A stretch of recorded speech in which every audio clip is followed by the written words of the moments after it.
Okay, so welcome to the Sutta class for today. And now, just looking around, some of you were... my name is Mate Sujato, for those of you who don't know me.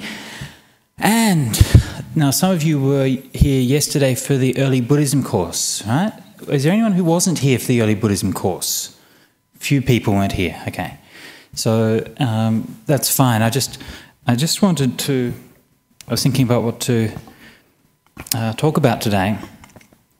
And I thought, well, why don't we, because for the early Buddhism course we had a number of suttas which were assigned as the background reading, but because we covered a lot of material there, we didn't get to talk about those suttas in a whole lot of detail.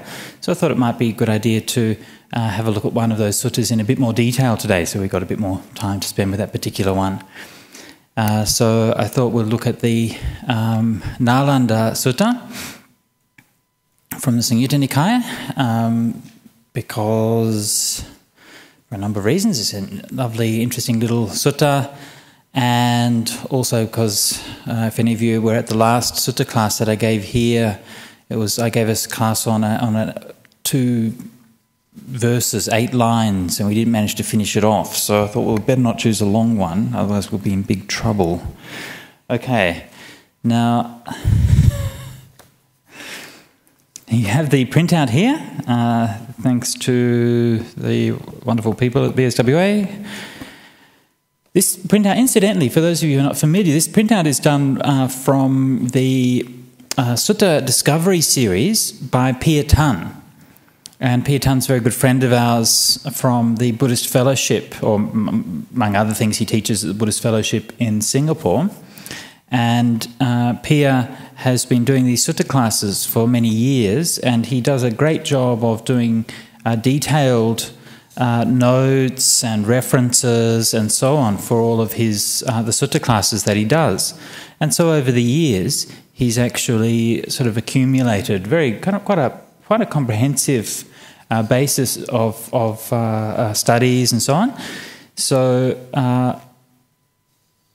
if you're looking for something that has this kind of material and explanations and so on, that goes into a bit more detail than you'll find from Bhikkhu Bodhi's footnotes, then you can check out Pia Tan's website, and he always puts everything online, so you can get that. And he's also printed the books, so you can probably order them as well.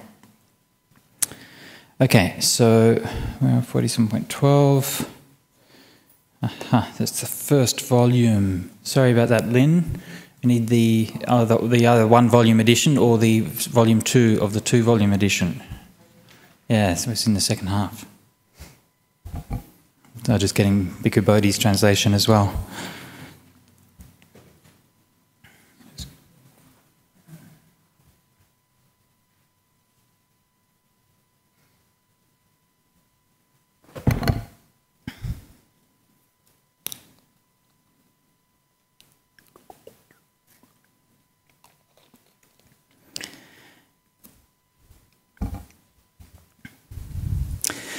Okay, so when we were choosing the suttas for the early Buddhism course, of course, it's basically a bit random, really, because there's so many thousands of suttas that we could choose from. So the ones that we end up choosing is obviously a bit arbitrary, but we chose this particular one. What we've been trying to do is choose ones that have a sort of combination of an interesting Dhamma content, as well as having a kind of a relevant, maybe personal or biographical interest, like an event in the life of the Buddha or something like that. And so this particular sutta meets those 2 requirements. The sutta as it stands is found in the Samyuta Nikaya, Samyuta 47.12, and it's also found in the Mahaparinibbana Sutta. And that in itself is quite an interesting little detail. Actually, if we look at the Mahaparinibbana Sutta, the account of the Buddha's last journey, it's a long discourse and composed of some... thank you very much. Thank you. No, I need either volume 2 or volume 1, if there's a one volume edition. Thank you. Anyway, that one is fine. Thank you so much. Okay. I'll just find the page of this before going on. Okay. So in the Mahaparinibbana Sutta we find a lengthy narrative which gives the story of the Buddha's last journey, in the few months before he passed away. Much of that story is unique to the Mahaparinibbana Sutta, right? But within that there are many shorter episodes, and many of those shorter episodes are found elsewhere in the Pali Canon as well. Not only are they found elsewhere in the Pali Canon, but they're also found very frequently in the corresponding and parallel suttas in the Chinese Agamas and elsewhere. So this particular sutta, the Mahaparinibbana Sutta, it seems was one of the most popular suttas in the whole Buddhist tradition. Okay, there's many versions of it. We find in Chinese, probably half a dozen different versions in Chinese, in Tibetan, and many of the Sanskrit fragments and so on that we have also from this sutta. So it's obviously very popular in the Buddhist tradition, and for good reason. It tells a very moving story. There's a lot of human interest to it. It's one of the most, of all of the early suttas, it's one of the most, I guess, one of the ones that really kind of draws you in as a narrative and as something that you read for the just for the love of it, as well as for the teachings in there. Now, as part of that narrative of that overall story of the passing away of the Buddha, within that narrative we find echoes of that theme, the same theme. Okay, so the theme of the Mahaparinibbana Sutta, the great theme of it, of course, is impermanence. Yeah, it's the Buddha is going to die, and it's how do we face up to impermanence? How do we deal with the fact that the teacher who we love so much is just going to die, yeah? And so that theme is addressed and dealt with in various ways throughout the sutta, and it's echoed in various other ways. And one of the echoes of that great theme is the same event happening in the life of Sariputta. This particular discourse is the event that records the time when the Buddha met Venerable Sariputta for the last time. Sariputta was one of the earliest disciples of the Buddha. The story of him meeting the Buddha is found in the account of the events following the Buddha's awakening, which is found in the Vinaya. And if you remember, those of you who were at the early Buddhism class yesterday, in the very first slide, we had the ye dhamma hetupabhava, those dhammas that arise from a cause. So that was a conversation, that was the conversion of Sariputta. Yeah? So that whole narrative from the Buddha's enlightenment to the Buddha's death, yeah, the Venerable Sariputta's story is quite literally contained within that great story of the Buddha. Yeah, it's as a disciple, it's following the same path in a slightly different way to that of the Buddha. One of the curious details is that in the Samyuta Nikaya, where we find the Nalanda Sutta, we also find an account where Ananda brings after Sariputta dies, Ananda brings the bowl and robes of Sariputta to the Buddha. Yeah. The funny thing is that particular detail is not found in the Mahaparinibbana Sutta. I find this very curious. I don't know why that is. I've tried to think of a reason why, but I can't because it would seem, all too, it must have happened shortly after the Nalanda Sutta, right? And Sariputta obviously died shortly after that, and yet for some reason that's not mentioned in the Mahaparinibbana Sutta. I find that kind of odd. I don't really know why it is. Anyway, so what we do have is this one where Sariputta meets the Buddha. So let's get straight onto the sutta. I'll read the sutta in Bhikkhu Bodhi's translation, and we will then look in some more detail at Pirtan's analysis. On one occasion, the Blessed One was dwelling at Nalanda in Pavarika's mango grove. So if you remember if those of you who've been to India, or if you remember the maps that we looked at India yesterday, you know where Nalanda is slightly north of Rajagaha. So on the road north from Rajagaha towards Patna is Nalanda. At the beginning of the Mahaparinibbana Sutta, the Buddha is in Rajagaha, and he leaves that place and heads north and ends up in the Vajjian Republic north of the river Ganges. So Nalanda is not far north from Rajagaha. I'm not sure how far it is. I think less than 100 kilometres, probably 1 or 2 days' walk north of Nalanda, of Rajagaha. And the Venerable Sariputta approached the Blessed One, paid homage to him, sat down to one side and said to him, "Venerable Sir, I have such confidence in the Blessed One that I believe there has not been, nor ever will be, nor exists at present, another ascetic nor Brahmin more knowledgeable than the Blessed One with respect to enlightenment." And Buddha replies, "Lofty indeed is this bellowing utterance of yours, Sariputta. You have roared a definitive, categorical lion's roar.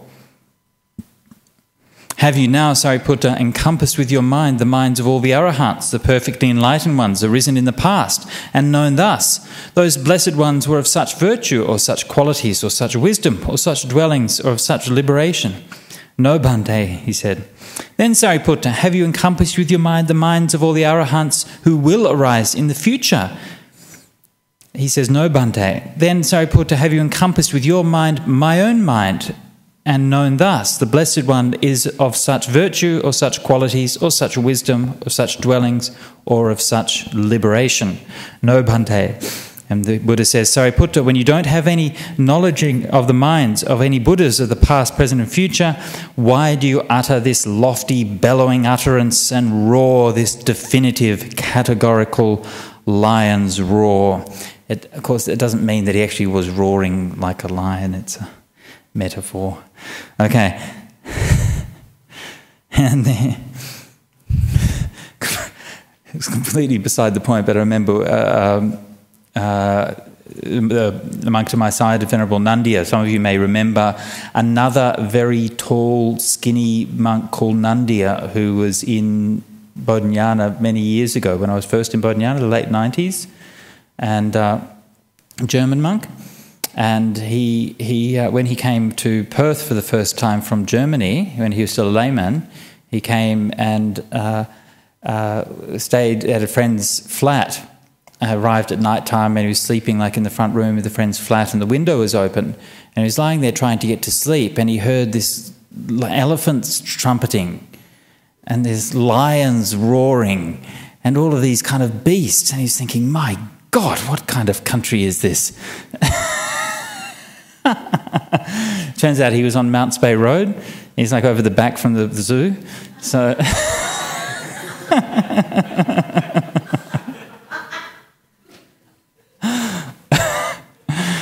anyway. Okay. So where was I? Okay, so that's not the kind of roar when Buddha said lions roar here. Okay. And so Sariputta admits, I do not have any knowledge of the minds of the Buddhas of the past, present and future, but still I have understood by inference from the Dhamma.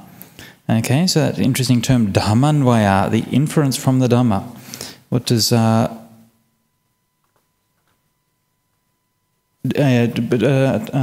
Pirtan translates it the drift of the Dhamma, which is not a very good translation. I don't know why people translate it like that way. It means inference.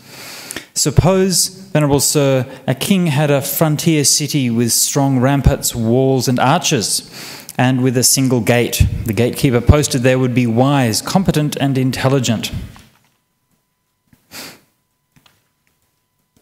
One who keeps out strangers and admits acquaintances. While he's walking along the path that encircles the city, he could not see a cleft or an opening in the walls, even big enough for a cat to slip through.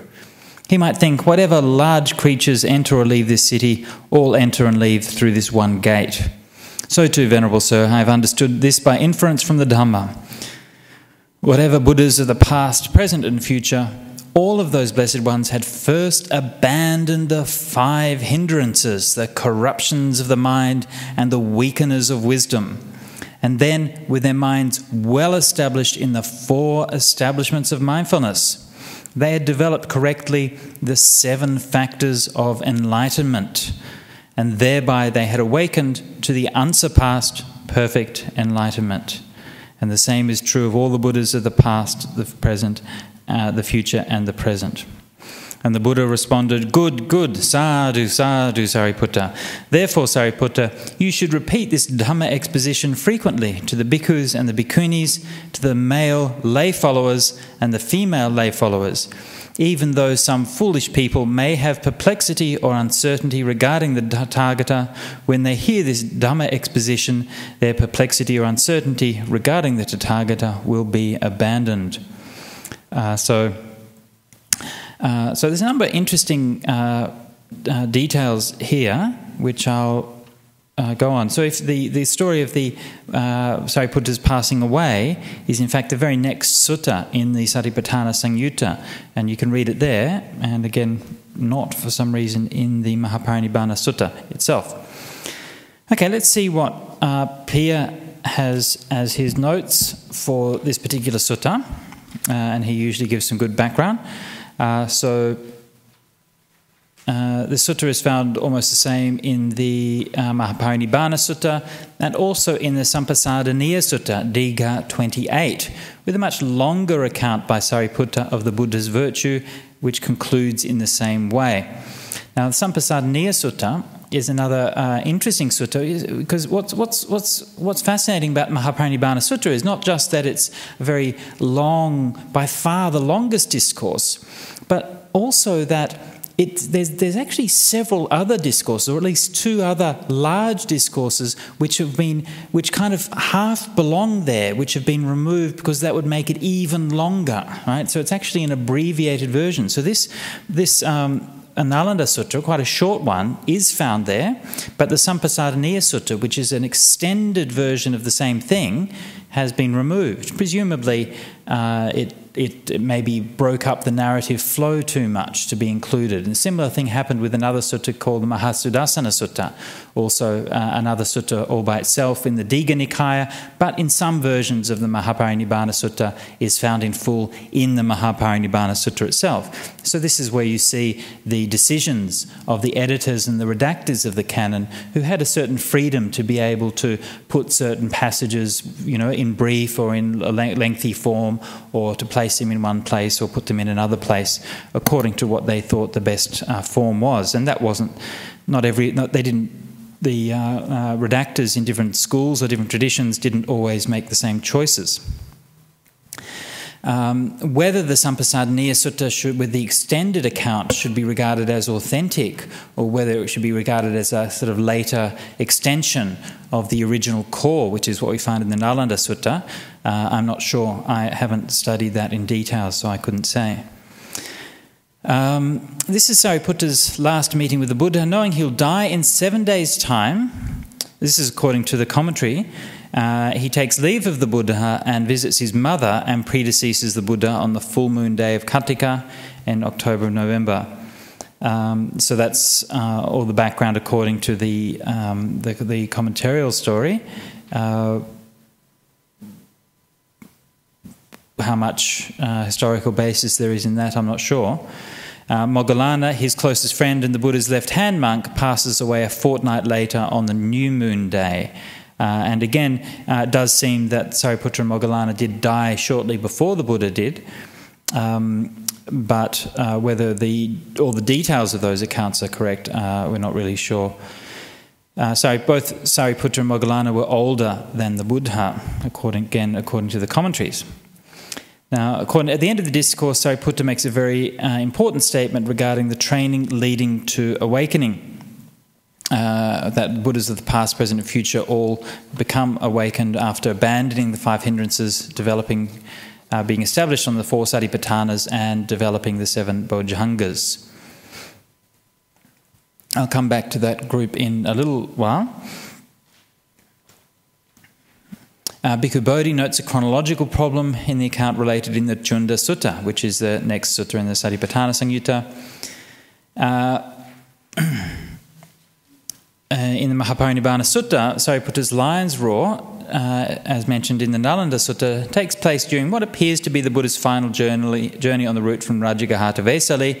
From Vesali, the Buddha heads for Kusinara without returning to Savatthi, which is about 200 kilometres to the west, and Savatthi is a long way out of the road.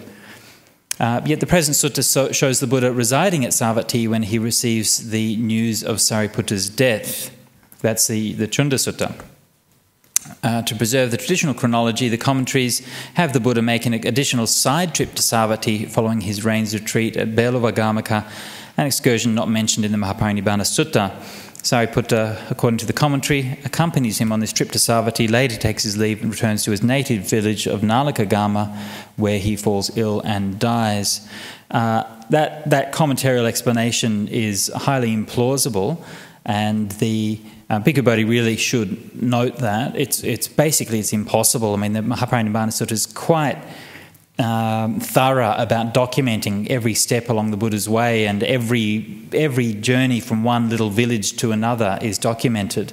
And the idea that somehow he would go from this little village to that little village and that little village and that little village and that little village, and everyone would be documented, and then all of a sudden he goes 200 kilometres to the west for an important, crucial event in the life of the Sangha, and then back again without any mention, is just not really plausible at all. Far more likely that there's simply a mistake in the setting for the Chunda Sutta, and it really should be set probably in Belavagama or somewhere similar in Vesali, near Vesali.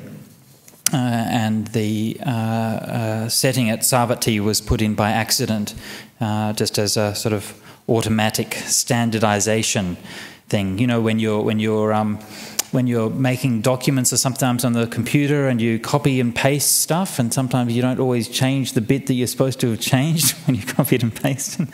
So you find those kinds of mistakes in the suttas sometimes as well. So and nobody kind of noted the mistake.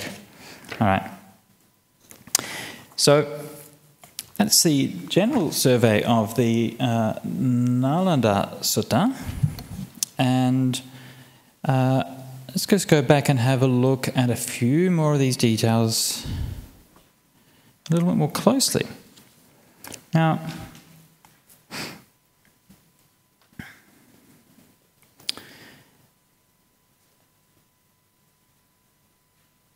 why do you think that Sariputta made this kind of statement?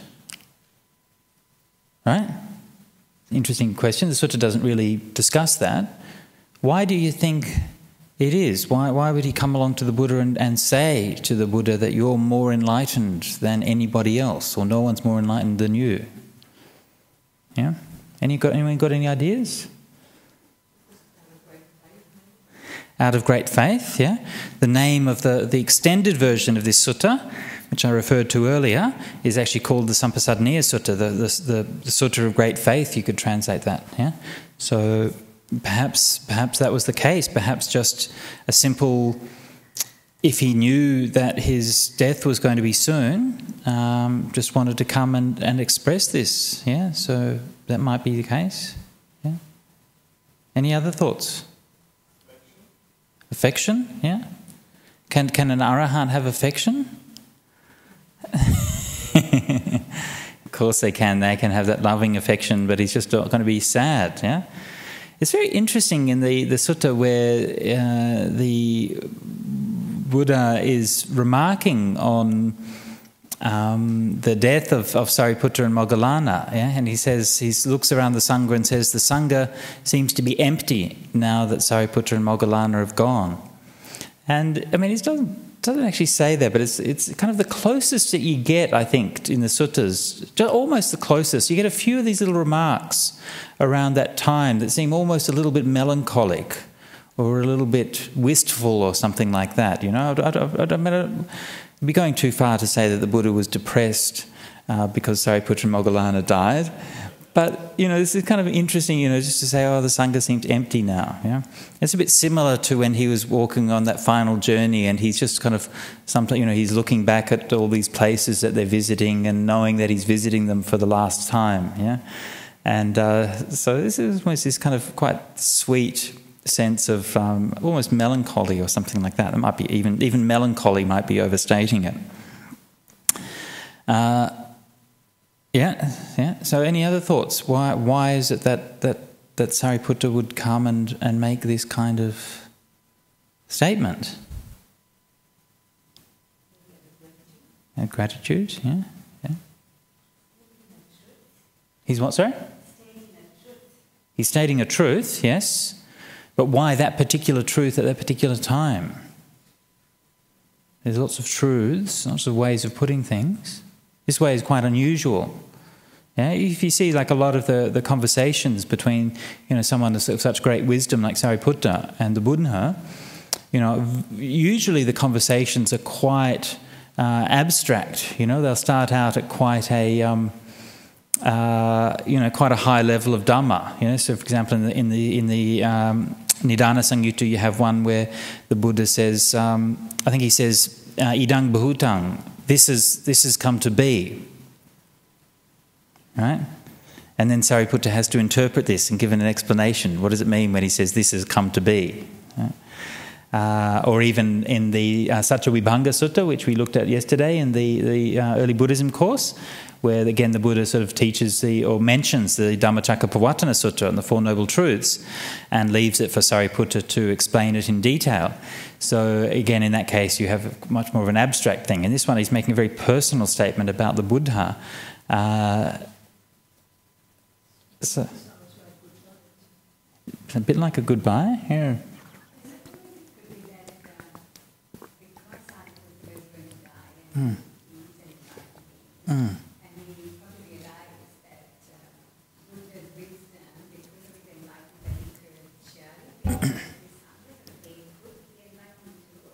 Okay.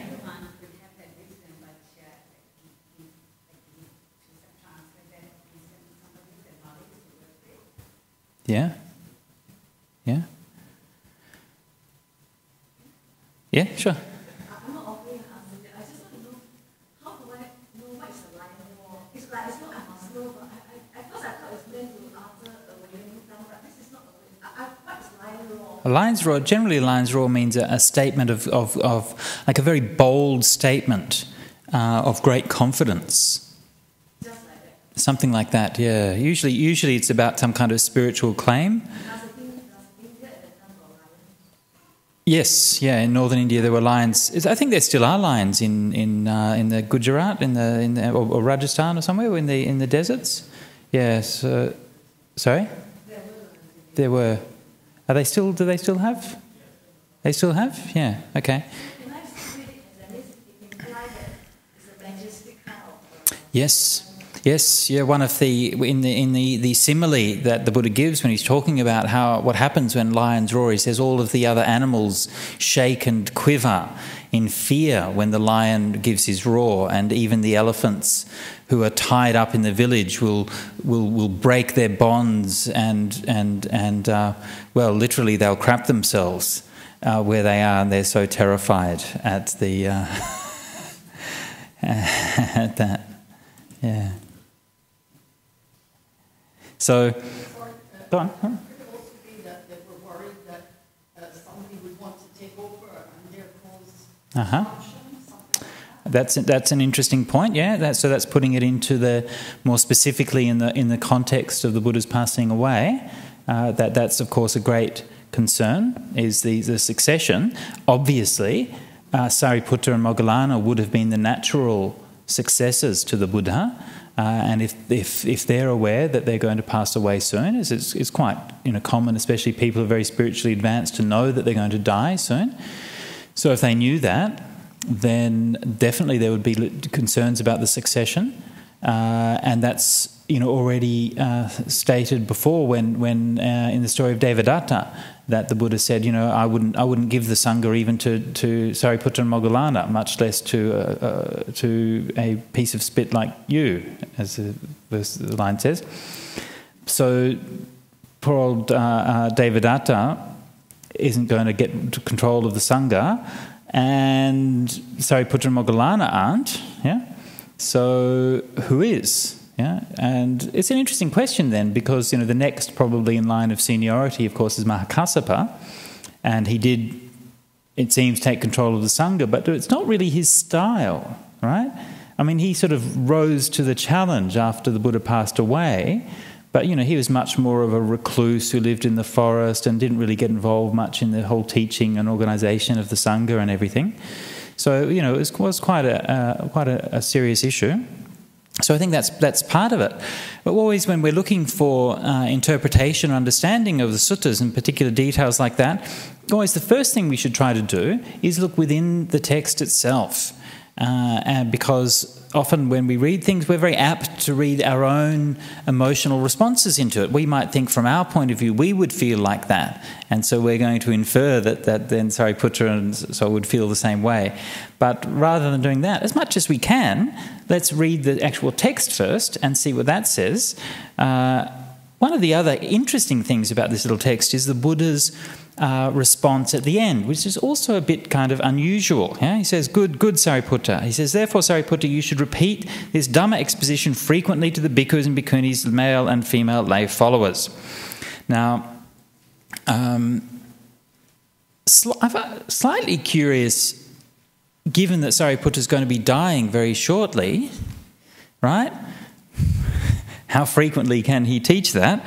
Anyway, he then, even though some foolish people may have perplexity or uncertainty regarding the Tathagata, when they hear this Dhamma exposition, their perplexity or uncertainty will be abandoned.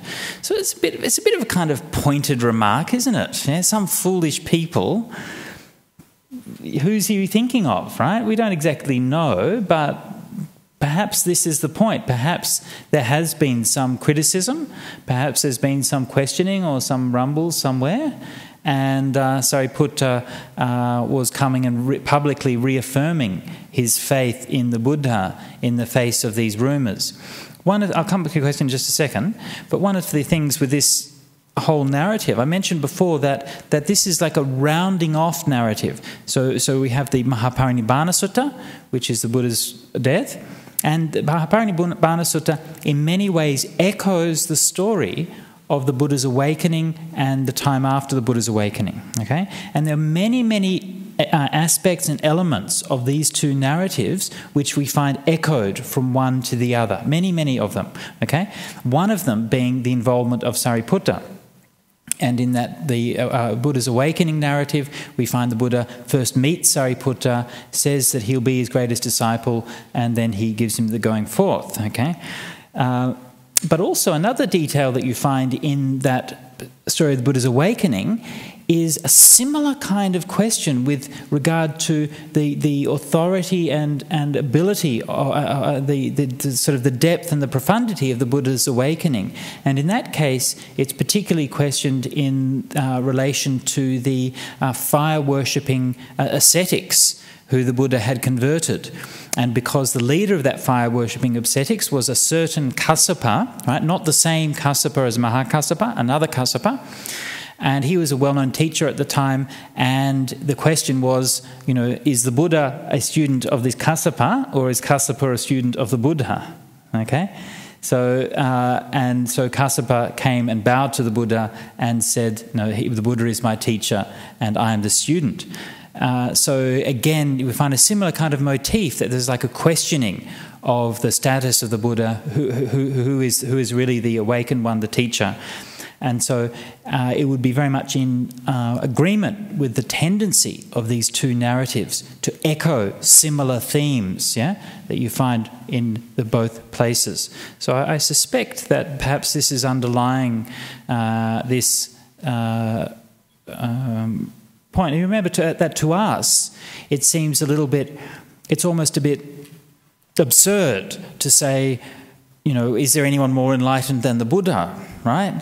I mean, we're so used to the idea, we've had Buddha images on our shrines, and this idea that the Buddha is the great awakened being is part of our whole culture for such a long time. It's just so obvious. But at that time, the Buddha was a man who was a teacher and had followers. Yeah, so obviously a very special man, very charismatic, and so on.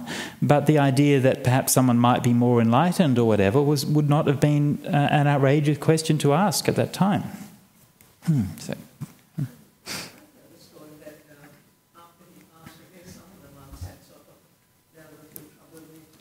That's right. Yes.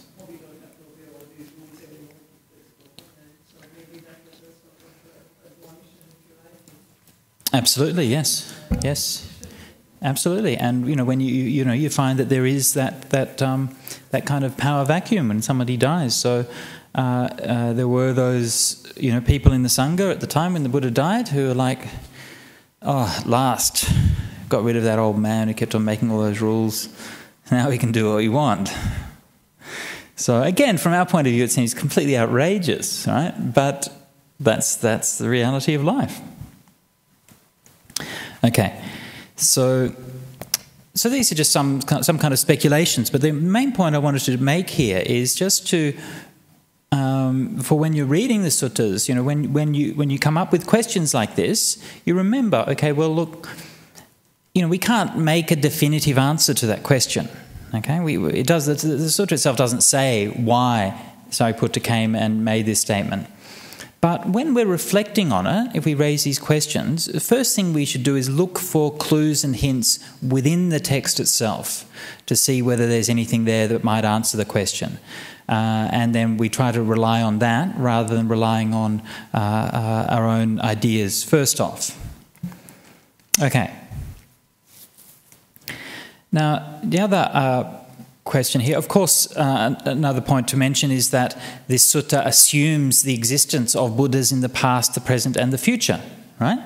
And of course this is something that we meet with repeatedly in the Pali Canon, and we were just noted yesterday, I was doing some bit of research for the Early Buddhism course, and more or less by accident I came across a passage from a Tibetan mantra on the Buddhas, and it lists the 7 Buddhas of the past, and you can see even the Sanskrit names of those Buddhas are the same as the names of the 7 Buddhas of the past as recognised in the Pali tradition. So this is obviously quite an old tradition. The general idea, and here we have to, I think, distinguish between the principle, the general idea of things, and the specific details. The general idea is that the Dhamma is a truth. It's just the way that the world is, right? And that from time to time, people will understand that and will teach that Dhamma, okay? And so that the Buddha, in that sense, is not unique. Okay, he's unique in his own historical period, but not unique in a larger sense. And so this is a basic principle, and this is quite different, for example, from how, say, some religious teachers are seen in some religions. So, for example, in Christianity, Jesus is seen as being a unique event in the history of the world. Yeah, so the life and teachings and death of Jesus is something that's unprecedented either before or after in the history of the world. It's a decisive moment. Whereas for Buddhism, it's a much more cyclical view of things. Yeah? So Buddhas appear from time to time, they will teach, their teachings will propagate for a period, and then they'll pass away. Later on, they'll come back again. So I think that that idea, the principle is very straightforward and very healthy, actually.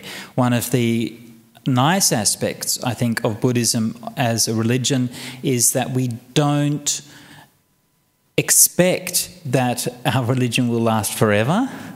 We don't expect that somehow we're going to make the whole world Buddhist. Right? We have a perception, understanding that, well, Buddhism will be around for a while and it's a precious thing, we should keep it there and last, but eventually it will pass away. And so the perception of the impermanence of Buddhism as a religion, I think, is a very healthy thing.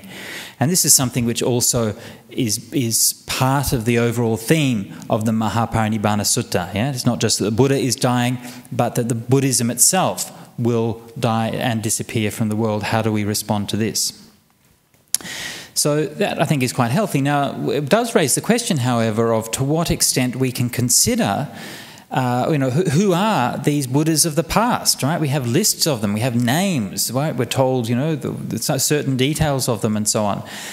one thing that we do find is that in the suttas, that most of the time when the Buddhas of the past and the future are mentioned, it's mentioned like it is in this sutta, in a fairly general sense. They're not given names, they're not tied down to any historical period, we're not told any details about them. It's just a general acknowledgement that there are people awakened in the past and the future. And only in very, very few places do we find more details given, and those places generally seem to be somewhat later in development. Whether we can actually identify any of these Buddhas of the past as being literally historical figures who lived in India, possible. There's been sages in India for a long time. We know from the artwork of the Indus Valley about 2,000 years before the Buddha. It has pictures of people who are sitting in meditation and so on. So certainly conceivable that there were awakened beings, but there's nothing about the stories of those Buddhas of the past that really suggests that they're historical figures in any meaningful sense. I mean, when they're dated, they're put at periods of time which are like millions of years in the past and so on, which is obviously impossible from a evolutionary point of view. So perhaps past world systems or whatever, but certainly not in terms of a historical reality. And this is, in that respect, Buddhism is quite different from Jainism. And in the Jain religion, you have a similar idea of their world leaders, or teachers, who existed in the past. Okay, so that aspect of it's very similar. But the one difference is that the immediate one prior to the contemporary of the Buddha was Mahavira, and the one immediately prior to him was called Parashvanatha, and he was said to exist about 200 years before the time of Mahavira and the Buddha. So it's quite likely that he was actually a historical figure, and then the one before Parashvanatha was said to live like millions of years ago, and so on and so forth. So then we're into the realm of legend. So there is that interesting difference, and so most historians interpret that as saying that Jainism was actually founded by Parashvanatha a couple of hundred years before Mahavira. So when we're thinking about this, I think it's important to just acknowledge the difference here between the principle of enlightened beings appearing in the world from time to time and the historical claims about the names and nature and life of those. And those historical claims are only made once or twice in the suttas, and in those places they're in contexts that look like they're later additions. So my feeling is most likely that in the earliest tradition we only had statements like this one here, that there's kind of general statements of the principle rather than detailed historical information about the Buddhas of the past and the future. But that's just a suggestion. Okay, so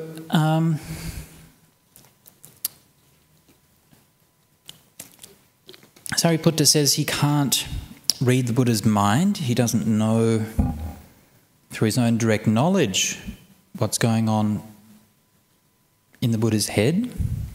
I wonder what would happen if you hooked the Buddha up to an MRI machine. What would happen? Sorry? You might blow the machine up. Yeah? Yeah, it could happen. Yeah. Maybe nothing was happening, yeah. I heard a story when I was in Thailand, one of the monasteries I was staying at, the teacher, according to the story I've heard, the teacher was invited to Mexico. He was teaching in Mexico, and they invited him to the university or something. I think he did some TV program or something, and they put the EEG things on him to see his brain activity. And it's like, they put it on him and the EEGs like this and stuff. And then they said, okay, Ajahn, please, go into meditation. So he went to meditation. And it's just like, boom, there's nothing there. And so they're all like, oh, hang on, there must be something wrong with the machine. So they get it out and test the connections and everything like that. Okay, we'll do it again and, put it on somebody else and it's like this. And then put it on the Ajahn and it's like, oh, there's nothing there. So maybe that might happen, yeah. Anyway, so...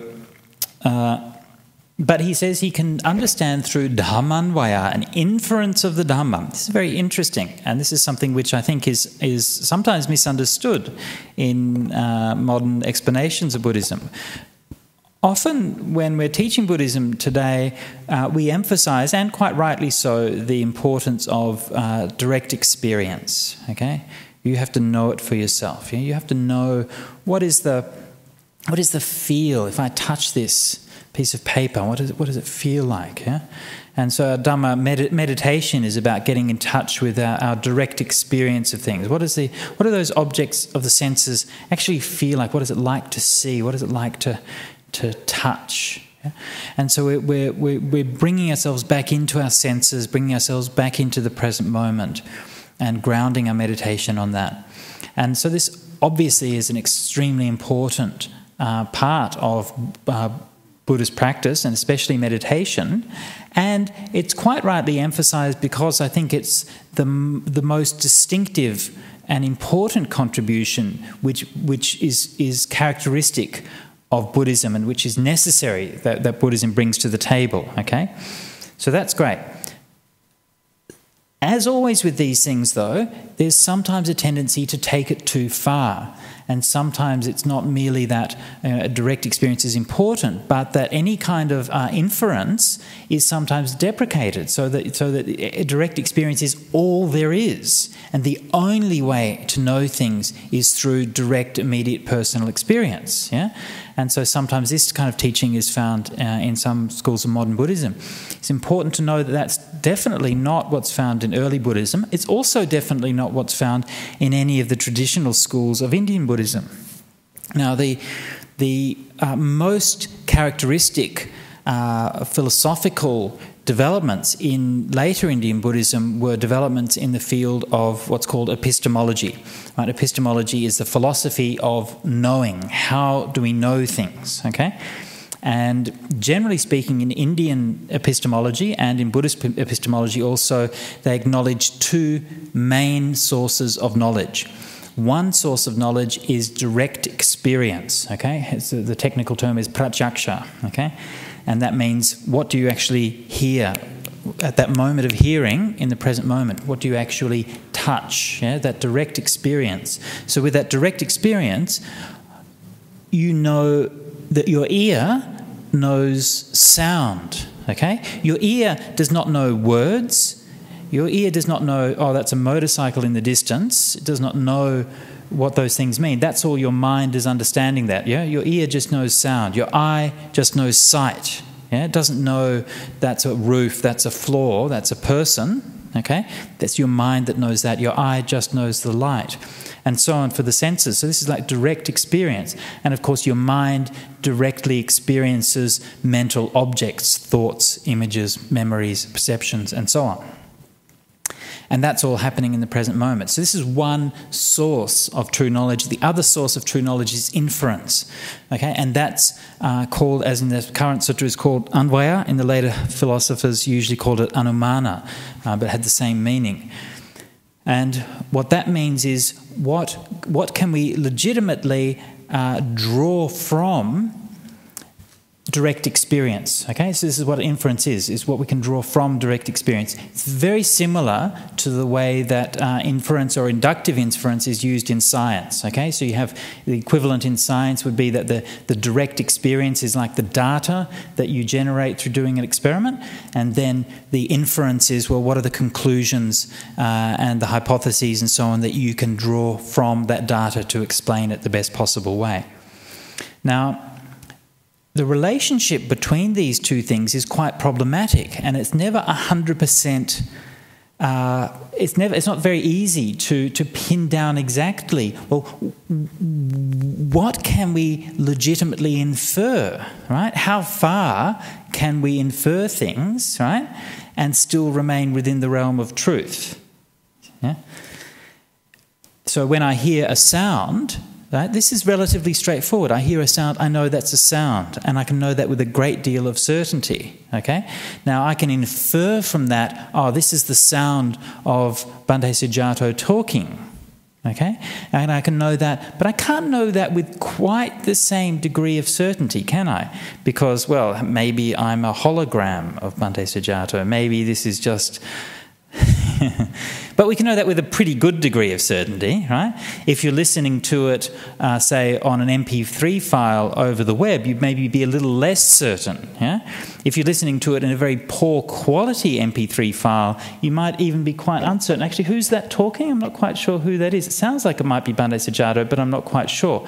So there's this kind of degrees of certainty with inference as to how sure it is. And of course, this is one of the topics of the epistemologists, is to discuss this and to talk about what that means in terms of direct knowledge. Now, generally speaking, with Buddhism, the Buddhist philosophers are not concerned with the question of is that knowledge, or can that knowledge be absolutely true? And this is the main concern of the epistemologists in the West. Okay, how do we arrive at an absolutely true form of knowledge? Okay, that's a concern which the Buddhists didn't have, because Buddhism is a functional religion. For the Buddhist philosophers, it doesn't matter so much whether the truth you arrive at is absolute or not. What matters is it effective or not? Does it work, right? Does it get you liberated? Okay?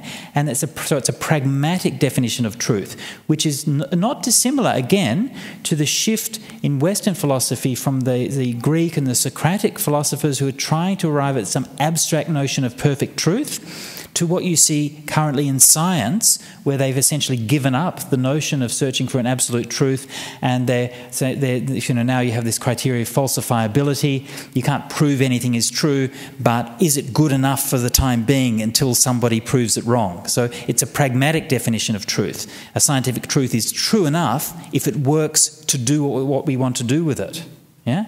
And then that's true enough in that case. So Buddhism has a similar notion of truth. Truth is whatever is true enough to get us liberated.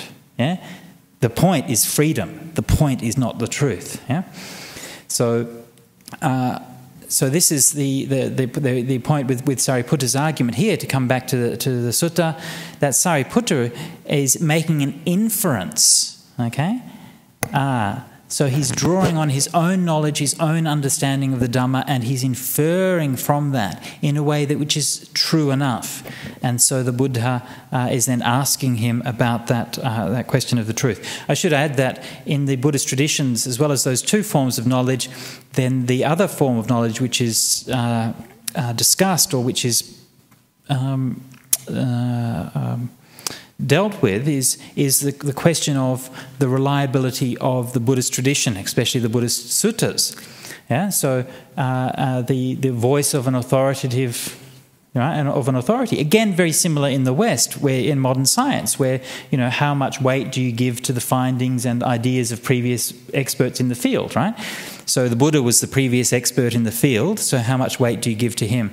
And is that merely part of inference, or is that another kind of knowing something in and of itself? And these were some of the questions that were discussed by the later philosophers. Okay, so Sariputta draws this inference, yeah? And he explains that inference by giving the analogy of the city which is surrounded, and which not even an animal the size of a cat could get into. So got quite a cute and memorable little image there. You can imagine this kind of little cat wandering around the walls of the city looking for a way of getting in. And what is that inference of the Dhamma which he understands, and which is really the heart of the sutta, that to become enlightened, you abandon the 5 hindrances, you develop, become established on the 4 satipatthanas, 4 establishments of mindfulness, and develop the 7 factors of awakening and to realize full enlightenment. So all the Buddhas of past, present and future practice that same way. Again, quite interesting that what's described as being the path of practice here for the Buddha is exactly the same as the path of practice for all the students and all the disciples, right? That is the way of practicing and developing meditation which the Buddha taught for everybody else to do. This is another distinction between early Buddhism and later Buddhism. Later Buddhism, there tended to be more of a distinction between the Buddha and the disciples, and so the Buddha was given one way of practice, the disciples another, and the way of practice of the Buddha, of course, was to develop what's called the paramis, the 10 qualities, or the 6 qualities in the Mahayana, over many countless rebirths and past lives and so on and so on and so forth, until eventually he was able to realize awakening in this life. That's according to the traditions. According to early Buddhism, the Buddha became awakened. It's got nothing to do with past lives. It's got nothing to do with the paramis. It's got to do solely with, as it says here, abandoning the 5 hindrances, establishing the mind in the 4 satipatthanas, and developing the 7 factors of awakening. And this is another one of those teachings which is emphasized in different ways many times throughout the Mahaparinibbana Sutta. And the most common teaching the Buddha gives in the Mahaparinibbana Sutta, again and again he says, you develop sila, the mind which has sila, has ethics, will become, then develop samadhi and develop wisdom, and when the mind has all of those things, then it will become fully liberated from all defilements. And he says again and again, it's because of not understanding, not abandoning these defilements and so on. This is why both you and I have persisted in this round of samsara for so long. And so he's constantly drawing attention to the sameness of his own suffering, his own samsara, with that of the disciples, and the sameness of his way of practice to escape from samsara with the way of practice of the disciples. Yeah? This is something which is emphasized very, very strongly right throughout these texts. Again, this is one of the criteria which we use for assessing whether a text is likely to be early or late. If a text disagrees with the later tradition, then of course it's more likely to be early. It hasn't been adopted and altered. It would have been very easy to alter this text, to put in a mention of the paramis or something like that, and to acknowledge those things, but we don't find that here, nor do we find it anywhere at all within any of the early Buddhist texts. So now this teaching on the 5 hindrances, Piyatan gives a list of them. You have here where are they now? Okay, so that's on the first page of the Piyatan's notes. So the 5 hindrances, of course, sensual desire, kama, chanda, ill will, vyapada, sloth and torpor, tina, midha, restlessness and worry, uddha, kukucha, and doubt, vitikiccha. So you should all know those 5 hindrances by heart. Both, I'm sure you probably all know them by direct experience. But it's also good to know what they are, to memorize the list of them. Just write, if you don't know these things, one of the things that I did when I was first started practicing Dhamma, become interested in a particular list, just write it out in a list and stick it on your wall. Leave it there for a week or 2, and then you'll remember it. Very easy. That's all you have to do. Yeah, if you think 5 hindrances, write that out, put it on the wall, and then a couple of weeks later, then put up another one, and then that's how you remember all those things. Very easy. And so that's very helpful, in your meditation. This is a list. So the Buddha, the nivarana or hindrances, the Buddha talked, they're a form of the defilements, okay? And the Buddha talked about defilements in many different ways, the different aspects of them. This particular aspect of defilements are those things which are an obstruction to meditation in particular. So this is what we have to abandon to be able to bring our mind to samadhi. The way that they're defined here is that they are the corruptions of the mind, chittasuppa kilesa, and the weakeners of wisdom, okay, panya dubalikarana. So that means that, of course, the Buddha always said that when your mind is in samadhi, when the mind is free of the hindrances, when the mind is in jhana, then it can know and see things as they really are. So by abandoning the hindrances, then you can know and see things as they really are. So this is what gives wisdom that power. Yeah? So the hindrances are that which weaken the wisdom, stop you from being able to understand things as they really are. I won't go into detail about what each of those hindrances are, but I'll just make a etymological note. Not many people are aware of this, but the word nivarana is from the root which is traced back, a very important word in the Rig Veda, so more than 1,000 years before the Buddha. The root is used there for vritra. And the root vritra is the name of the dragon or the serpent. Yeah? One of the most popular stories in the Rig Veda that's mentioned many, many times is the story of the slaying of the dragon. Yeah? And the dragon Vritra is slayed by the hero Indra with his thunderbolt. And so Vritra means, it's literally like a constrictor, like a boa constrictor, yeah? Like a serpent. Yeah? And so it's that all the forces of darkness are symbolized by that. What's enveloping your mind, yeah, constricting your mind. Yeah, you think of that's, to me, that's a very powerful image. Yeah, you think when your mind's obsessed with the 5 hindrances, it's like there's literally a constrictor, yeah, wrapped around your brain and squeezing squeezing all the life out of your brain. And that's what the root. It's interesting, isn't it? That root, why that word was chosen. Okay, so then next one is the 4 satipatthanas. Of course, contemplation of the body, contemplation of feelings, contemplation of the mind, and contemplation of mind objects. And Piyatan gives the list of those according to the version found in the Pali Canon. Now, the version found in the Pali version of Satipatthana Sutta is certainly incorrect, or a later development, and I'll come back to that in just a minute. And then developing the 7 factors of awakening. The 7 factors of awakening being, the first one being mindfulness itself, second one investigation of Dhamma, Dhammavicaya, effort, virya, piti is, Pia translates it as zest. What does Bhikkhu Bodhi use? Rapture? No, he doesn't have it here. I think Bhikkhu Bodhi uses rapture. Tranquility is pasadhi. And samadhi, which Pia has concentration, and I think Ajahn Brahm quite rightly criticises that translation and prefers to use stillness for samadhi. I think is a much better word. Most of those are fairly obvious. The only one which perhaps needs some explanation is piti, and so piti is, I think, probably best translated as rapture.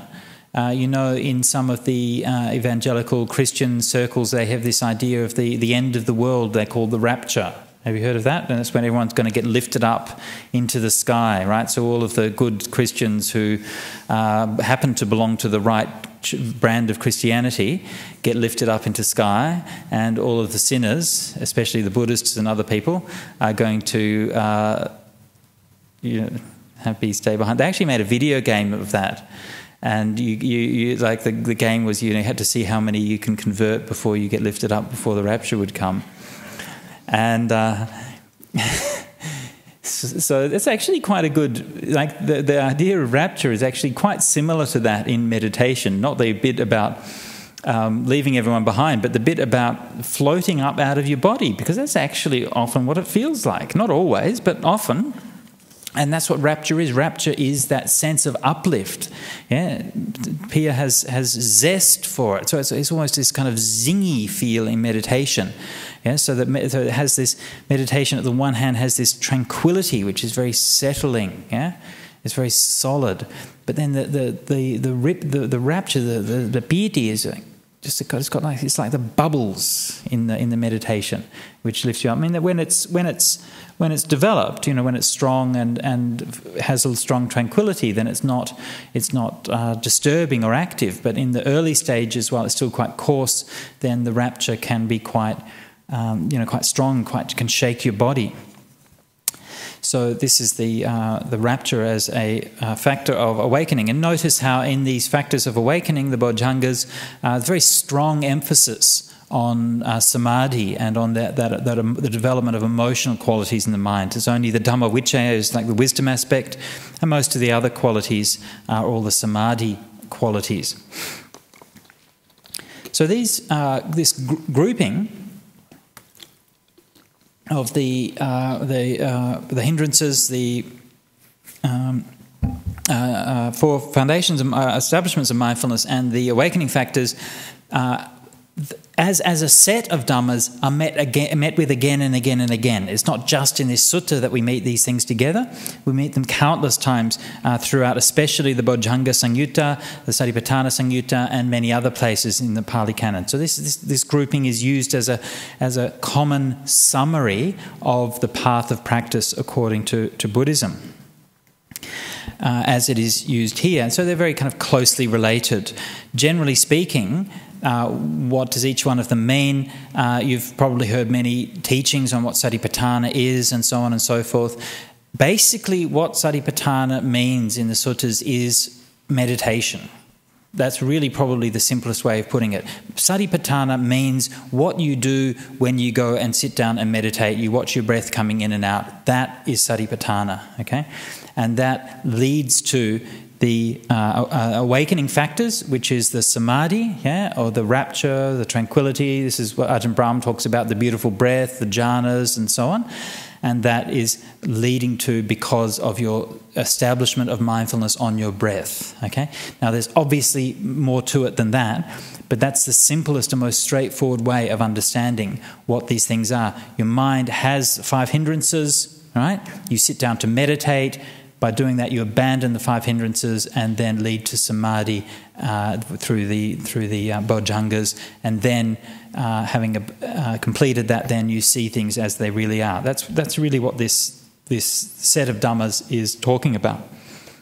Now, I mentioned in passing a bit earlier that the Dhammanupassana section, the contemplation of dhammas in the Pali version, is not correct, and I should explain briefly what I mean by that. In Pia's notes here, it gives the list of dhammas and the translations that he gives here: contemplation of mind objects. He says the 5 hindrances, the 5 aggregates, the 6 sense bases, the 7 factors of awakening, and the 4 noble truths. Now, there's a number of issues here. One problem, this is often called contemplation of mind objects, Dhammanupassana, and the word Dhamma sometimes means mind objects. The problem is that not all of those things are mind objects. It includes, for example, the 6 senses, right? Sight, sound, smell, taste, touch. These are not mind objects. They're objects of the other senses. So clearly, Dhammas in that case can't mean mind objects. It must have another sense. Another problem is that this a part of the Satipatthana Sutta is found in quite different forms in the different versions of the Satipatthana Sutta. And so I study this in a lot of detail in my book, History of Mindfulness. So here's a plug for my book. It's great. Get it and read it. And in there I show that you have one version in Pali. Actually, you have 3 versions in Pali of that passage, all of which have some differences. You have one version from the Sarvastivadin, one version from the Chinese Ekottara Agama, three versions from various Abhidhamma texts, and another version from the oh no, you don't have Prajnaparamita for that section, so just the Abhidhamma text. And each one of those has some differences, okay? But the interesting thing is if you lay all of those texts on top of one another, right, so to speak, and you say, well, what is common to all of those things? Then the common ones are the 5 hindrances and the 7 factors of awakening. Okay? That's very interesting, because then that's very much like this teaching that we have actually here, because part of Satipatthana is the 5 hindrances and 7 factors of awakening. It's unifying all of these teachings as found here and as found in many, many other places in the canon. What's also interesting, and what I noticed when I was doing this, is that in the Pali Abhidhamma version of Satipatthana, it only has those 2 factors, right? Dhammanupassana is only abandoning the hindrances and developing the 7 factors of awakening. And this is, I think, the only place ever in the Abhidhamma where the Abhidhamma is simpler than what you find in the suttas. Yeah? Everywhere else, the Abhidhamma goes into a lot more detail, but this place, the Abhidhamma is simpler. It's quite interesting. And the other interesting detail is in the commentary to one of the passages that deals with this. It actually specifically mentions that the contemplation of Dhammas was the abandoning of the hindrances and the development of the 4 bojjhangas. So even the commentary preserves a tradition that that was what Dhammanupassana really was. Okay? So this is quite interesting, because it shows that there are multiple sources, multiple lines of inference which lead to that same conclusion. Remember what we talked before about inference as a source of knowledge. It's never 100%, okay? But when we can have many different indications that point in the same way, any one of those indications might be wrong. Right? But when they all point in the same direction and lead to the same conclusion, then we can be quite confident in the conclusion that we reach. So in this case, we reach the conclusion by the fact that those 3 teachings are found frequently together in the canon. We find it because it's common to all the different versions. We find it because it's in the simplest version of that teaching, in the Abhidhamma. It's also specifically attested in the commentaries, and so on. So multiple lines of reasoning, all pointing to the conclusion that the original form of contemplation of Dhammas was simply the abandoning of the hindrances and developing of the 7 factors of awakening. So this is the course of practice which is being laid out here, that Sariputta says not only the disciples are practicing, but Sariputta is saying for the Buddhas to become awakened as well. So the awakening of the Buddhas follows the same path as that of the disciples, and obviously must be the same awakening. So there's no difference between the awakening of the Buddhas and that of the other disciples. And so that's also quite an interesting little detail, isn't it? That the Buddha sort of congratulates him and praises him and so on. You might think that the Buddha would be a bit put out by saying, well, is that all, right? You're putting me on the same level as all my students, right? And but I'm better than you guys, right? That's what we tend to think of these days. But that's not how the Buddha thought. Yeah, the Buddha was like, yes, you get it exactly. That's exactly what the awakening is. It's nothing more than that. So this is, I think, why the Buddha was very enthusiastic about this. And so he said, and with all of that taken into account, this is why, again, that ending has an even more pregnant meaning. You should frequently speak about this to the bhikkhus and the bhikkhunis, the laymen and the laywomen, and any foolish people who have doubt about the Dhamma will have those doubts removed. So anyway, so I'm trying to follow that injunction here. The Buddha said you should teach about this frequently, so I'm trying to teach about it frequently. And okay, so I should open it up now for questions. I think we finish at 4:30, is that right? It depends. Okay, it depends. Okay, so roughly 4:30. I think we probably have some questions from elsewhere in the 10,000-fold world system. Excellent. Josh in the US. Okay. So Josh, hi Josh, where's the camera? Hi Josh. I've heard stories of people who become very quickly enlightened after listening to a teaching from the Buddha. Is it possible for enlightenment to occur without spending years cultivating the mind? So this is a very interesting question, and one which comes up a lot. And we see, especially in stories about the Buddha and so on, that very frequently we find these mentions of people who are listening to a teaching, and during that teaching suddenly they become awakened. And it all seems a bit unfair, really, doesn't it? I mean, we're going to retreats and doing all this practice and stuff. Oh, come on. And so some people then think, well, you know, it's just easier to, instead of doing retreats and things, I just make a determination. I'll be reborn in the future in the time of Maitreya Buddha, and then he can teach me, and then I'll be able to get enlightened then. Yeah, make it much easier, right? But what are you going to do? You know, I can imagine that you do that, you know, and you get born in the time of Maitreya Buddha, and you go and see him, and he's so full of faith, and you sadhu, sadhu, sadhu, and you go to see Maitreya, and you bow down, and it's so wonderful, and you tell him, Bhante, for many countless past lives, I've made the determination to be reborn now, so that I can come and receive teachings from you. Please teach me so that I can be liberated from all suffering. And then Maitreya, he'd be in a difficult position, because Maitreya, you know, Maitreya is like the one who has lots of metta, right? Yeah, so he's the one who has lots of metta. But it would be really hard for him to avoid getting pissed off when people come to him with that kind of thing, right? And he's there sitting there thinking, hang on, I've got to have lots of metta because I'm Maitreya. But why? All I can teach you is abandon the 5 hindrances, develop the 4 satipatthanas, develop the 7 factors of awakening. That's how you get enlightened. You had that teaching already from Sakyamuni Buddha. Why didn't you practice it under Sakyamuni? Why do you come and hassle me now? So what's going on here? Why does it seem that, you know, in the past, and it seemed to be so easy? Was it maybe that people were, you know, really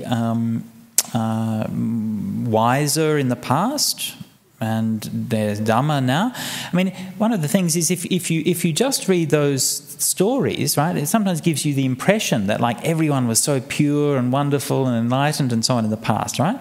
But if you read the Vinaya, right, it's a story of the discipline for monks and nuns, you actually read about all the bad monks and the bad nuns. And if you just read those ones, you think actually people were a lot badder in those days than they are today, okay? And they did some outrageous things, okay? I mean, they're so outrageous that the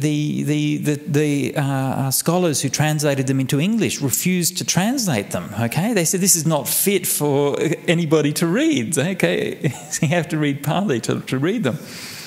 I'm not going to tell you what they are.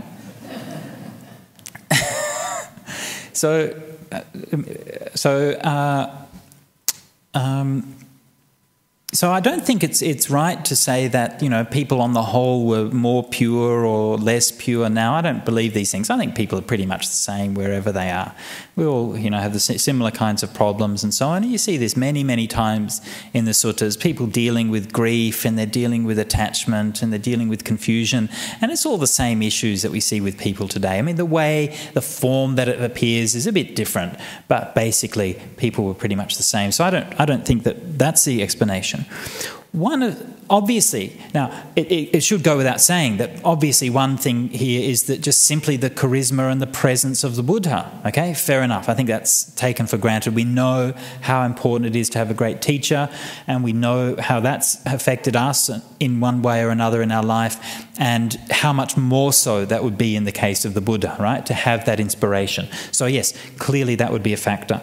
But I don't know if that really explains the whole thing. One thing to bear in mind is that those stories of people getting instant enlightenment happen mostly in the later texts, and only very, very occasionally in the early texts. Okay? Very rarely. There are some cases, but they're very rare. And they almost always happen in the framing narratives rather than in the teachings of the Buddha themselves. And this is something that Venerable Brahmali emphasised yesterday in the early Buddhism course, and we're going to keep on reminding you about this because it's absolutely essential for your understanding of the suttas to be able to distinguish between the framing narrative, Thus have I heard, at one occasion the Blessed One was staying in such and such and such and such. We already heard a bit earlier how one of the framing narratives for the Chunda Sutta, which puts the Buddha in Savatthi at that time, can't be reliable. And he must have been closer to Vesali at the time. So these framing narratives many times are less reliable than the teachings, and very often we find that when we compare the different versions of the same sutta, that the framing narrative is different and the teachings are the same. Okay? Almost always we find this. Okay? So probably 80 or 90% of the teachings are the same. Probably more than 90% of the teachings are all the same when we compare different versions, but only maybe 50% of the framing narratives are the same. So some of them are similar, but a lot of them are not. And particularly these accounts of when people get enlightened when hearing the Dhamma talk, very often they differ from the different versions. So in the Pali version, the teaching is exactly the same, but at the end of the Pali version it'll say, and so became a stream enterer. And in the Chinese version it'll say, so-and-so took the 3 refuges. Or in the Pali version it'll say so-and-so asked for the going forth and practiced and became an arahant, whereas in the Chinese version it doesn't say anything. And we find these variants again and again and again. So I don't think that we should take these accounts as being something that's so literally historically true. We should look rather to the purpose of the accounts and the purpose. Why are these things there? Are these stories there in order to discourage you from meditating? Right? Is the purpose of them to convince you that you are hopeless and why bother practicing because these guys got it so easy? Is that why these teachings are there? No, I don't think so. They're there to demonstrate and to inspire you with the powerful and the liberating quality of the Dhamma. That's what they're there for. They're there to show you that these things are not just abstract teachings and philosophies, but they're things which had a real effect in bringing liberation to people. Remember that the suttas, the discourses, are accounts of teachings. Okay, they're not for the most part. They're not accounts of people's meditation experiences. Yeah, and usually, it just says that so and so went off and practiced in meditation and then came back and got enlightened or something like that. But it doesn't tell you about their 10 years or 20 years or 30 years of struggling to get up in the morning and sitting there with itches and all the mosquitoes flying in and all of that stuff that it took them. Yeah, their records, the suttas, are the records of the teachings and not the records of the meditation experiences. So I personally think that in most of those cases, that either they're just later development, or that they're presented in a compressed or abbreviated form that is just a sort of part of that literary style. However, I don't want to kind of rule out the possibility of something like this happening. I also think that the mind is very wonderful, and human beings are kind of amazing, and that sometimes incredible things happen. And so I don't have it. Why not? Why don't amazing things happen? I think amazing things do happen. And so I think it's quite likely that these things do happen from time to time. But that shouldn't be taken as sort of implying that sort of the fact that extraordinary things happen from time to time to extraordinary people doesn't affect the basic practice that the rest of us are going to be doing. Okay, yeah. Yeah. Yeah. Uh-huh. Mm-hmm.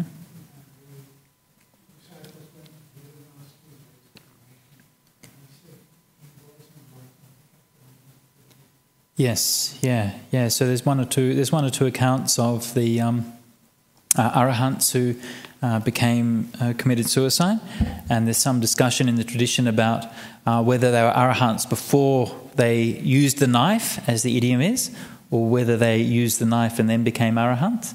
Yeah. So that is an interesting thing. Yeah. Okay. So another question from Dhirayupa. Hi, Dhirayupa. This is one of the supporters from Bangkok, and she's coming to Perth soon, so look forward to seeing you here soon. Is the Sutta on future Buddhas, which include Arya Maitreya and Rahu Buddhas, reliable? Rahu Buddhas? Who's Rahu? Is he a Buddha in the future? I don't know that one. Rahu's the demon who swallows the sun. Anyway, Arya Maitreya is future Buddha. I'm particularly interested to know about Rahu Buddha, the particular fifth Buddha from Arya Maitreya. Look, I have to admit, Dhirayupa, that I am not familiar with the prediction about Rahu. I only know the immediate Buddha is Arya Maitreya, who's mentioned in one place in the Pali Canon. All of the other future Buddhas are not mentioned anywhere in the Pali Canon, and I'm not sure. I'd be interested to know where that tradition came from. I don't think it's a particularly early tradition. Anyway, there is one sutta that does mention Maitreya appearing in the future. That's the Mahapadana Sutta. No, sorry, not the Mahapadana. That's the Chakravarti Sihanada Sutta, and in the Digha Nikaya, and that gives the story of Maitreya appearing. And again, as I mentioned before, these things are clearly not meant to be in historical time. Okay, it's not an account of something that's happening next week on Balmoral Beach in Sydney. Yeah, yesterday we saw the amphitheatre on Balmoral Beach that was built to receive the coming Maitreya.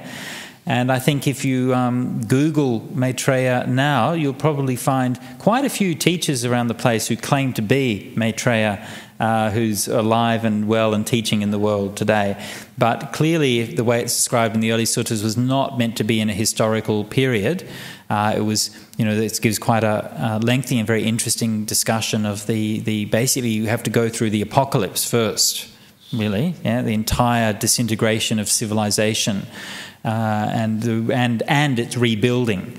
So this is actually quite an interesting story. But if that is a genuine prophecy of the Buddha, then it certainly applies to something that's going to happen many tens or hundreds of thousands of years in the future, if not even much longer.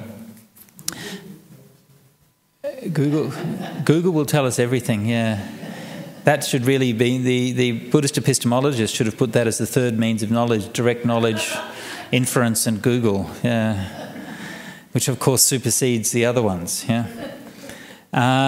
So I'm not 100% sure. One of the things we do know from the suttas is that the Buddha rarely, if ever, made prophecies about the future, and there's hardly anywhere where the Buddha actually does this. And all of the cases, the very few cases where he does, are somewhat dubious or questionable in one way or another.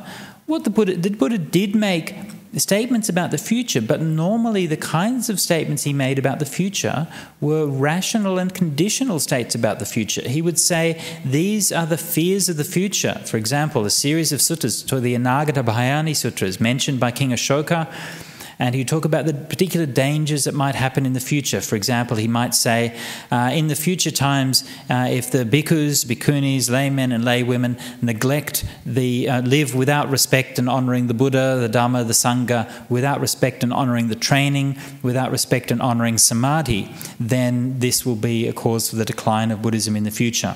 So that's one example, and there's quite a few examples of suttas like that, where the Buddha's not sort of making a particular prediction, this is going to happen on such and such a day, but he's pointing to cause and effect. And that's, of course, so much more characteristic of the Buddha's teaching, cause and effect, and it's conditional. So the very fact that the Buddha is putting these things in a conditional way suggests that the future isn't locked in place. And I don't think there's anything about the Buddha's teaching that really suggests this kind of deterministic view of the future, that we can know what's going to happen in the future and make these kinds of predictions. So I'm a bit... I don't think there's anything problematic about the idea of future Buddhas in principle, but I'm a bit suspicious about this idea of this kind of specific prediction of Maitreya Buddha. It's not to say that it's not an authentic teaching. It is found in the Nikayas, but as I said, only found in one place, and in that place is clearly a legendary or mythological context. But anyway, Dhirayupa, if you want to know more about Rahu Buddha, then you need to ask somebody else. But if you do find, I'd be interested to know if you do find any more information about those other Buddhas of the future. It sounds like quite an interesting topic. Okay. So, any other questions before we wrap up? Yeah. You see, when it comes to simile, the way I read it, if you don't, about simile, if you don't understand it straight away or stir up by the imagery, you lost the whole game. What is this idea of cat, the size of the cat? The size of a cat? Yeah. Well, cats are good at sneaking in and out of things. A mouse can get in and out. Because another sutta is the cat and the mouse. Okay. Why a cat? Well, I think it's just a realistic image. It's realistic that you could build something that you can make that's going to keep a cat out. But if you say it's probably not realistic to say you can keep the mice out. So I think it's just a realistic image. So maybe that was the building standards, building code at the time. You have to build the wall good enough to keep the cats out. But then, what has to keep this out to do with our practice and then having faith in the Tathagata? I can't connect the... Oh, you can't connect the simile with the thing. I think that if I can connect, I always find that it's very interesting. But well, if you think about it, for example, you think about the cat outside the town as being an unenlightened person, and then getting into the city is like getting into enlightenment. So to be able to get into the city, you have to be able to get through past the gatekeeper. Yeah? So if you're outside, you have to get past the gatekeeper. So these things, abandoning the hindrances, developing the 4 establishments of mindfulness and developing the awakening factors, that's what you have to do to get past the gatekeeper. Yeah? Elsewhere, actually, the gatekeeper is said to be mindfulness itself. Yeah? So that's part of the kind of a sort of a system of imagery that you find in the suttas. So mindfulness is like the gatekeeper. But here, just generally doing all of those practices. So if you do that, then that's what lets you get into the city. You are the cat.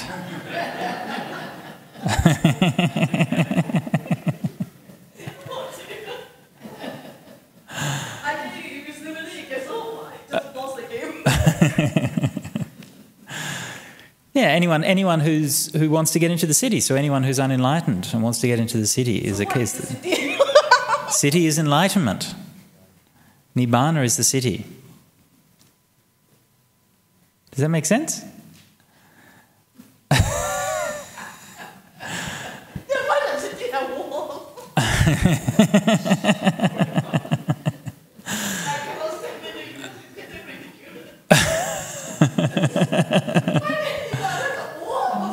Why has Nibbana got walls? Because it's hard to get into. Okay.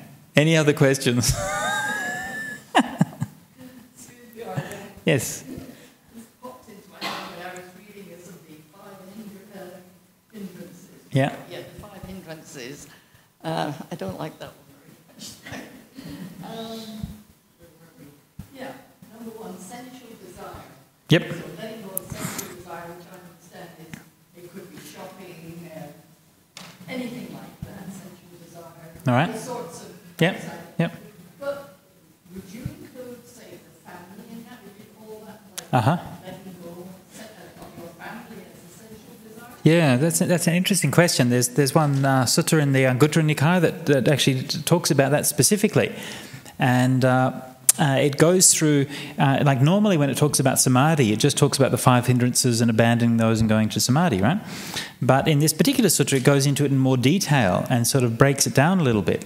And sort of after abandoning the coarser forms of the defilements and the hindrances, then all that's left is, and it gives a list of more kind of subtle ones. And one of those is the thoughts about your family. So that's clearly something which is more... more subtle, and it's not so obviously just greed, right? So if you're sitting there thinking about what you want to eat, or you're thinking about sex, or you're thinking about something like that, then that's obviously just a distraction, right? So you could just let go of that, right? But the thinking about your family, then there's actually a genuine sense of love and care and so on. So it's not a purely wholesome or unwholesome emotion. Usually, our emotional connection with our family has a mixture, both of kind of attachment and complex emotions, as well as the pure love and so on. So this is why it's a more subtle kind of thing. But even that still has to be abandoned before the mind goes into samadhi. But it doesn't mean, of course, that, obviously when you come out of meditation, it will come back. Right? That's only a temporary abandoning, But still, if you're sitting there, worrying about, children or something like that, then, well...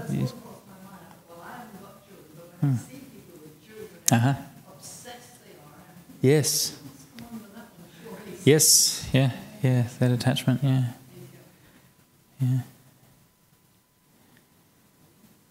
Okay.